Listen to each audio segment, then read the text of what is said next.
Hello guys! Now I'm gonna be taking you through the removal process of this nasty ransomware virus from your computer. This video is gonna include three parts: automatic removal, manual removal, and I'm gonna show you some file recovery methods that you can use to try and get your files back.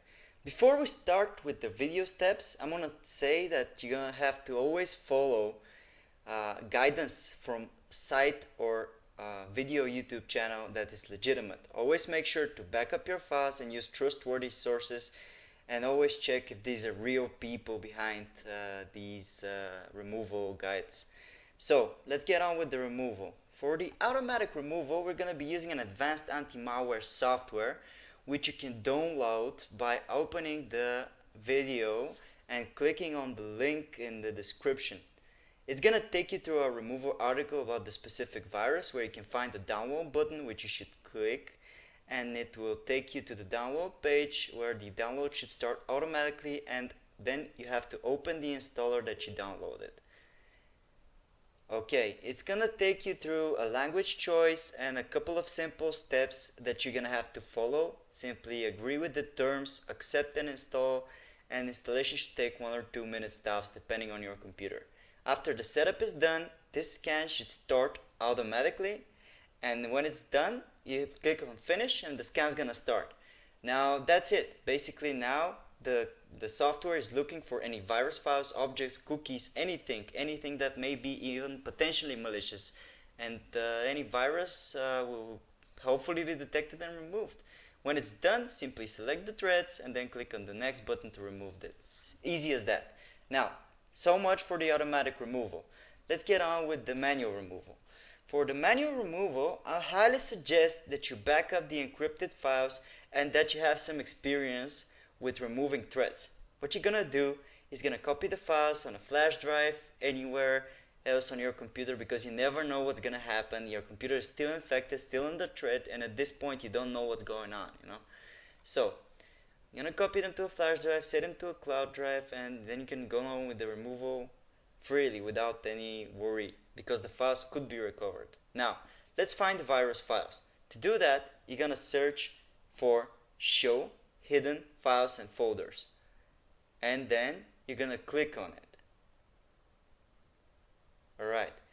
In it, you'll see show hidden files, folders, and drives. You're going to mark it with your mouse and then click apply, and then click OK to accept the setting. Now we can find the file even if it's hidden. To find the file, you have to know the name. Usually in the description we upload the names of the files in the article where we do research on different viruses. So you can check if it's there. If it's not, you can check via other ways, which I'm going to take you through. Now what you're going to do, open my computer, and then you're going to type file extension, the file extension exe. In this case, example virus name is just to show you how it works. You're going to type the file name, and then Windows will take care of the rest. And you hit enter, it's going to hopefully locate the virus file, search for it, and locate it like shown here. And then you have to delete it as an admin from your computer, and basically that's it. You've taken care of the virus now. Be advised, you need to have experience, like I said, in removing threads to be able to find these files. Another way to find them and to clear your registry entries is to press the Windows key and the button R and type regedit. Now I'm going to show you how to clean your registry entry and how to be able to find such files as well. First, we're going to back up the registry by clicking on File and Export. Alright, and then you're going to save it somewhere easy to find. On Export range, click All and type the file name to be as easy as you can remember. So click on save, and now you have set up a backup for your registry, so if something messes up, you can always get your registry back, the old good configuration, by clicking on File and then Import and selecting this backed up file. So now we're going to be looking for a specific key. Press Ctrl and S to open the search bar. To do that, you're going to mark only keys. We're looking for keys specifically here, and then you're gonna type run or run once.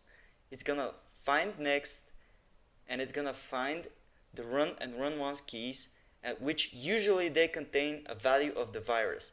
You can right click on the virus and then delete it, or you can right click it and then modify it to see the location of the virus file. It will help you find the file. So don't be in a rush to delete the file. And that's it. We've taken care of the threat. Now, for the file recovery, I'm going to show you several simple methods that you can try and that many of our users and our subscribers have already tried, and these methods have worked. What you're going to do is you're going to type in the following link in your address bar and you're going to hit enter to open it. This will take you to our specific article for file recovery against ransomware viruses. It contains 6 methods that have been proven to work under some specific circumstances when it comes to ransomware infection. These methods, they are no way, shape, or form 100% guaranteed to work, but they will surely help you, as we have some users who have partially backed up their files, being able to recover some of their files, and even some users have been able to recover all of the files. Until then, until a decryptor is released, you should check the article in the description often. And that's it, guys. Thanks for watching. Subscribe, hit that subscribe button, and make sure to comment if you have any questions. We try to respond fast.